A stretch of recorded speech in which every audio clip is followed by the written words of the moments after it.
कार्तिक मास का 31वां अध्याय। भगवान कृष्ण जी बोले, प्राचीन काल में उज्जैन में एक महापापी और दुरात्मा धनेश्वर नामक ब्राह्मण रहता था। वह रस, चमड़ा और कम्बल आदि का व्यापार करता था। वह वैश्यगामी और मद्यपान आदि बुरे कर्म करता था। चूंकि वह रात दिन पाप में रत रहता था, इसलिए वह व्यापार में नगर नगर घूमता था। एक दिन महिष्मती पुरी, जो राजा महिष के ने बसाई थी, इसलिए वह राजा के नाम से विख्यात थी। नगरी के पास ही पापनाशनी पुण्यकारिणी भगवती नर्मदा बहती थी। उस नदी के किनारे देश देशांतर से आए यात्री कार्तिक व्रत करने के कुछ दिन के लिए ठहरा करते थे। उन कार्तिक व्रत करने वाले प्राणियों को वहां ठहरा देखकर वह दुष्ट घनेश्वर भी इधर उधर घूमता हुआ एक मास के लिए वहां ठहर गया। अपने माल को बेचता हुआ वह नर्मदा नदी के तट पर घूमता हुआ ब्राह्मणों को देव पूजा रत देखता था।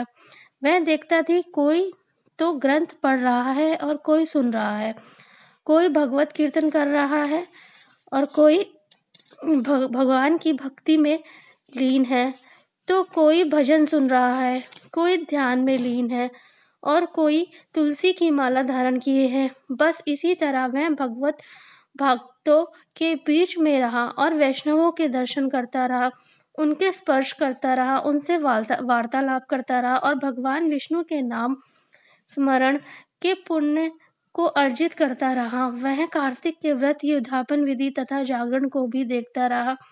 उसने पूर्णिमा के व्रत को भी देखा कि व्रती ब्राह्मणों तथा गौओं को भोजन करा रहे हैं, उनको दक्षिणा आदि भी दे रहे हैं। उसने नित्य प्रति भगवान शंकर की प्रसन्नता के लिए होती दीपमाला भी देखी। त्रिपुर नाम राक्षस के तीनों पुर को शंकर जी ने इसी तिथि को जलाया था, इसलिए शिव जी के भक्त इसी तिथि को दीप उत्सव मनाते हैं। जो मनुष्य मुझ में और शंकर जी में अंतर मानता है, उनकी सारी क्रियाएं निष्फल हो जाती हैं। घनेश्वर वहां की पूजा विधि देखता हुआ इधर उधर घूम रहा था कि उससे काल श्रप सर्प ने काट लिया और वह भूमि पर गिर पड़ा। उसकी यह दशा देखकर वहां के दयालु भक्तों ने उसे चारों ओर से घेर लिया। उसके मुंह पर तुलसी दल मिश्रित जल के छींटे देने लगे और जब उसके प्राण निकले तो यम के दूत उसे बांध कर कोड़ों से मारते हुए यमपुरी को ले गए। उसे देख चित्रगुप्त ने यम से कहा, इसने बाल्यकाल से लेकर आज तक बुरे काम ही किए हैं। इसके जीवन में पुण्य तो लेश मात्र भी नहीं दिखाई देता। यदि मैं पूरा 1 वर्ष आपको सुनाता रहूं तो इनके पापों की सूची समाप्त नहीं होगी। यह महापापी है, अतः इसको एक कल्प का घोर नरक में डालना चाहिए।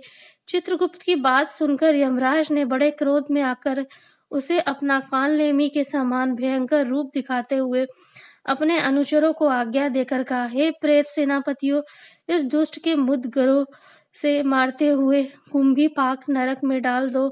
सेनापति ने मुद्गरों से उसका सिर फोड़ते हुए कुंभी पाक नरक में ले जाकर खौलते हुए तेल के कड़ाह में डाल दिया। प्रेत सेनापतियों ने जो ही तेल की कड़ाह में फेंका तो लपलपाती हुई आग अपने आप ठंडी हो गई, जैसे कि प्रहलाद को अग्नि में डालने से वह ठंडी हो गई थी। यह विचित्र घटना देख के प्रेत सेनापतियों ने यमराज के पास जाकर सब कह डाला। यमराज भी आश्चर्यचकित हो घनेश्वर को अपने पास बुलाकर स्थिति पर विचार करने लगे।